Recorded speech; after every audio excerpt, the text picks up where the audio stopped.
Թմրամոլության դեմ պայքարի մասին ես արդեն մի տևական ժամանակ է կառավարությանը, ներքին գործերի նախարարությանը առաջարկում եմ, որ թմրամոլության դեմ պայքարի շրջանակներում գնանք կանխարգելման ճանապարհով եւ 15-ից 18 տարեկաններին ենթարկենք պարտադիր թունաբանական փորձաքննության եւ մինչեւ հիմա նախարարությունը այլ նախարարություններ հենվելով մարդու իրավունքների ինչ-որ բաների վրա խուսափում են գնալ այս քայլին։ Ձեր կարծիքով որն է այստեղ մարդու իրավունքների գերակա շահը, այն մարդը, որը մարդու երեխային ուղարկում է դպրոց, իմանալով որ երեխան պաշտպանված է, բայց երեխան հարձակման է ենթարկվում թմրավաճառների կողմից եւ դառնում պարտադրված թմրամոլ հաճախ առողջությունը վտանգելով։ Հիմա այստեղ ես ուզում եմ ասեմ, ով այն ուժը, որ ներքին գործերի նախարարությանը թույլ չի տալիս կիրառել այս պարտադիր թունաբանական փորձաքննությունը։ Ինձ պատասխանում են, ասում են, որ գիտեք, եթե հանկարծ պարզվի, որ այս ինչը թմրամոլ է, դա իր հոգեկան աշխարհի վրա կանդրադառնա, ինքը իրեն լավ չի զգա։ Այսինքն, եթե ներքին գործերի նախարարության աշխատակիցները փորձեն ձերբակալել սրճարանի մոտ 17 տարեկան մի դեռահասի, որը կրակում է մարդկանց վրա, պետք է շատ զգուշ դա անել, որ նրա հոգեկան աշխարհը չխաթարվի։ Ոնց ենք անում այս դեպքում տարբերակումը։ Ես կուզեի այս հարցին անդրադառնալ։ Երկրորդ հարցը, միջև հիմա քանի արցախցի ոստիկան է անցել Հայաստանում աշխատանքի ոստիկանությունում։ Երրորդը ճանապարհներում արկա իրավիճակը դուք վիճակագրությամբ նշեցիք, որ դրական առաջընթաց է, բայց հավատացեք, օրը 1 զոհը մոտավոր էսպիսի հաշվարկով դա սարսափելի մեծ թիվ է Հայաստանի համար եւ ես ձեզ ուղղակի ոչ թե հարց կոչ եմ անում, որ այս ոլորտում առավել ուշադիր լինեք, որովհետեւ երբ որ լրահոսում լսում ենք, որ այսինչ գյուղում դեմ առ դեմ իրար են հարվածել ավտոմեքենաներ ու կամ վիրավորներ կամ զոհեր, ուրեմն այստեղ շատ անելիքներ դեռ ունենք։ Եվ մի առաջարկ չեք կարծում, որ պարեկները աշխատանքի պետք է գնան նախարարության կողմից տրամադրվող ավտոբուսներով, որպիսի առանց այն էլ նեղ խորենացի փողոցը իրենց կայանած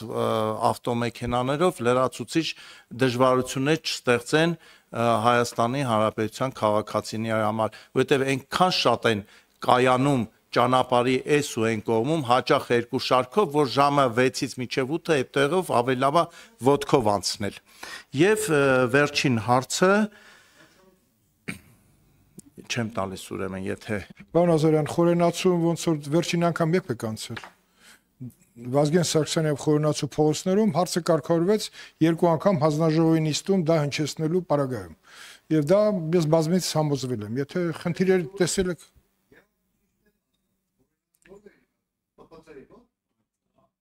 դե կներեք, տիկին նախարար, հիմա պարեկները արդեն իրենց կայանատեղիում մեծ տարածքներ ունեն, այնպես որ կարելի է լուծել։ Տիկին նախարար, խնդրեմ։ Շնորհակալություն, պարոն Ազարյան, հարցադրումների համար։ Ես նախ նշեմ, որ Հայաստանի Հանրապետությունում չկան այնպիսի ուժեր, որ ներքին գործերի նախարարությանը կարող են թողնել կամ չթողնել որևէ գործողություն իրականացնել։ Ամեն հարց, որը որ պիտի ենթակա լինի քննարկման եւ որոշարկման, բնականաբար որոշումների կայացման շրջանակներում կան ձևաչափեր, կան հարցադրումներ, կան մտահոգություններ, որոնք որ պիտի հաշվի առնենք։ Այս թեմայով մենք նաև միասին հասցրել ենք որոշակի խոսակցություն ունենալ։ Ես նախ փաստեմ, որ վաղը կառավարության նիստով արդեն օրակարգային հարց է թմրամիջոցների ԱՊՆ-ի շրջանառության դեմ պայքարի նոր ռազմավարության նախագիծը եւ լիահույս եմ, որ կառավարությունը վաղը կհաստատի եւ մենք կմտնենք արդեն ռազմավարական ծրագրի իմպլեմենտացման փուլ։ Այնտեղ հատուկ ուշադրություն կա անչափահասների կողմից եւ անչափահասների ներգրավմամբ կատարված թմրամիջոցների ԱՊՆ-ի շրջանառության դեմ պայքարի դեպքերին եւս եւ ասեմ, որ անչափահասների թեստավորման մասով, որ դուք նշեցիք, հստակ կա ձևակերպված, որ պիտի այս հարցը դառնա ուսումնասիրության առարկա եւ մենք պիտի լուծում նախատեսենք։ Լուծումները երկուսն են, կամ մենք համապարտադիր կանոն ենք նախատեսում, որ բոլոր անչափահասները կամ ձեր նշած տարիքային խմբի, կամ ավելի ցածր շեմից մինչև 18 տարեկան անձինք պիտի հանձնեն թեստերը, կամ նախատեսում են կամավորության սկզբունքով թեստավորման հանձնման կանոնը։ Ասեմ, որ մենք բավական տարբեր երկրների փորձառություններ ենք նայել, նաև դիտարկելով տարբեր իրավակարգերը, տարբեր կառավարման ռեժիմները, եւ միջազգային փորձում չկա միասնական մոտեցում, թե պարտադիր եղանակն է հիմա ճիշտ, թե կամավոր եղանակը, որովհետեւ հատկապես այնպիսի պետություններում, որտեղ որ սեգրեգացիոն ռիսկերը ավելի բարձր են եւ կարող են որոշակի ազդեցություն ունենալ, գործընկերները չեն գնացել պարտադիր թեստավորման ճանապարհով, այլ ընտրել են կամավոր թեստավորման ճանապարհը։ Սա մի արգումենտ է։ Երկրորդն այն է, որ ամեն դեպքում կա նաեւ անձի ցանկությունը եւ համաձայնության տալու նաեւ կանոնը, որովհետեւ ի վերջո թեստ պիտի հանձնի այն մարդը, ում վերաբերյալ որ դեռ մենք հստակ փաստական տվյալներ չունենք, որ օգտագործում է կամ ներգրաված է որևէ թմրամիջոցի հետ կապված process-ում։ Սա է պատճառը, պարոն Նազարյան, որ մենք դեռևս թեման քննարկում ենք եւ վստահ եմ, որ կառավարության կողմից վաղը ծրագիրը հաստատելու պայմաններում հարցը բերելու ենք նաեւ ազգային ժողովի տիրույթ, որովհետեւ ինչ եղանակով էլ որ հարցը կարգավորվի, դա պիտի կարգավորվի օրենքով, որովհետև այլ որևէ ակտով, որևէ ձևով մեր քաղաքացիների վրա նման պարտականություն դնել չենք կարող, եւ որ տարբերակը, որ փոխընդունելի համարեցինք միասին, այդ տարբերակով էլ կշարժվենք առաջ։ Ճանապարհատրանսպորտային պատահարների մասով իրականում, երբ որ ես թվերը նշում եմ, անընդհատ նաեւ դրա կողքին կա միտքը եւ նաեւ տարբեր հարթակներում բարձրաձայնումը, որ իրականում ճանապարհատրանսպորտային պատահարների թիվը դեռևս շարունակում է մտահոգիչ մնալ։ Ճիշտ է, մի կողմից մենք արդյունավետ, այսպես ասեմ, ռեսուրսի ճիշտ ուղղորդում անելով հասնում ենք նվազմանը, ընդ որում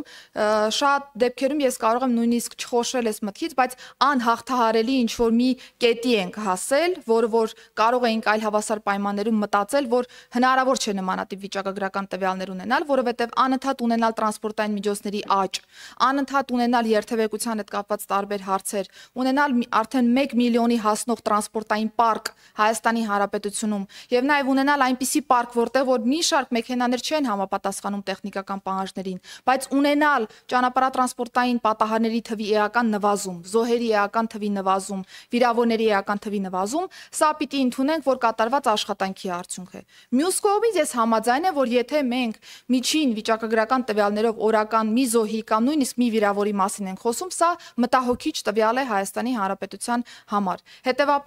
երկու ուղղությամբ ունենք աշխատանքը անելու, մի կողմից պիտի նաև մեր քաղաքացիների վարքագծի փոփոխությունը խթանվի, մյուս կողմից խիստ վարչարարություն որպես այդպեսին պիտի իրականացնենք, որովհետև մենք դեռ վարքագծային էական փոփոխություններ քաղաքացիների շրջանում ցավոք չենք տեսնում։ Իհարկե իդեալական ճանապարհը կլիներ այն, որ բարեկային ծառայությունը անգործության մատնվեր այս տեսանկյունից, որովհետև չլինեին նմանատիպ խախտումներ, բայց ցավոք սրտի մենք արձանագրում ենք, որ ունենք թե անվտանգային կանոններին վերաբերող խախտումներ եւ թե առհասարակ ճանապարհային երթևեկության տարբեր կանոններին վերաբերող խախտումներ։ Բարեկային տրանսպորտային միջոցների մասով, ավելի ճիշտ բարեկների կողմից իրենց տրանսպորտային միջոցով աշխատանքի գալու մասով, ասեմ, որ ապրիլի 16-ից արդեն շահագործման ենք հանձնել նոր համալիրը բարեկային ծառայության եւ այդ խնդիրը հնարավորինս լուծել ենք, որովհետեւ կա թե բարեկային տրանսպորտային միջոցների համար նախատեսված առանձին պարկի հատված եւ թե նաեւ հենց բուն աշխատակիցների կողմից իրենց տրանսպորտային միջոցները կայանելու համար նախատեսված հատված, բայց կայանման հետ կապված խնդիրները Հայաստանի Հանրապետությունում ամենուրեք են, պարոն Նազարյան, սա պիտի ընդունենք, որովհետև եթե մենք ունենք տրանսպորտային միջոցների թվի անընդհատ աճ, ենթակառուցվածքների հետ կապված նույն ինտենսիվությամբ դեռևս աշխատանքները քանի որ չեն ընթանում, այսինքն ընթանում են, բայց այն ինտենսիվությամբ ինչ որ կա տրանսպորտային միջոցի պարկի աճի, այդպեսին չի իրավիճակը, դա է պատճառը, որ մենք անընդհատ խնդիրներ ենք ունենում, բայց այդ խնդիրները լուծելով պիտի շարժվենք առաջ, որովհետև չենք կարող կանգնեցնել կյանքը եւ մարդկանց ստիպել, որ տրանսպորտային միջոցներ չգնեն։ Իսկ Լեռնային Ղարաբաղից տեղահանված մեր հայրենակիցների մասով ոստիկանության համակարգ մուտք գործելու տեսանկյունից ես ասեմ, որ այս պահի դրությամբ ընդհանուր 78 անձ ունենք, որոնք արդեն իսկ ներքին գործերի նախարարության համակարգ անցել են աշխատանքի, որից 15-ը եղել են քաղաքացիական ծառայողներ, իսկ արդեն 63-ը ոստիկանության աշխատակիցներ են։ Ասեմ, որ այս աշխատանքի ընդունման process-ը բավական ակտիվ շարունակվում է, անընդհատ մենք հայտեր ենք ստանում մեր հայրենակիցներից, բնականաբար ոստիկանության համակարգ մուտք գործելը համապատասխան խողովակներով անցնելու պայմաններում միայն կարող է լինել, բայց ես ուզում եմ փաստել, որ մենք այս առումով բավական լավ իրավիճակ ունենք, որովհետեւ մի շարք որակյալ կադրեր ունենք, որոնք դիմում են եւ համապատասխան ստուգողական փուլեր անցնելու պայմաններում անցնում են աշխատանքի արդեն ներքին գործերի նախարարության համակարգում։ Հերթով։ Չէ, ես հարց տալու հնարավորություն կտամ։ Տիկին նախարար Արմեն Խաչատրյանի նախաձեռնությամբ լսումներ արվեցին ազգային ժողովում տրանսպորտային անվտանգությանը վերաբերող հարցեր քննարկվեցին եւ լսումներից հետո ես ենթադրում եմ պարոն Խաչատրյան, որ պետքա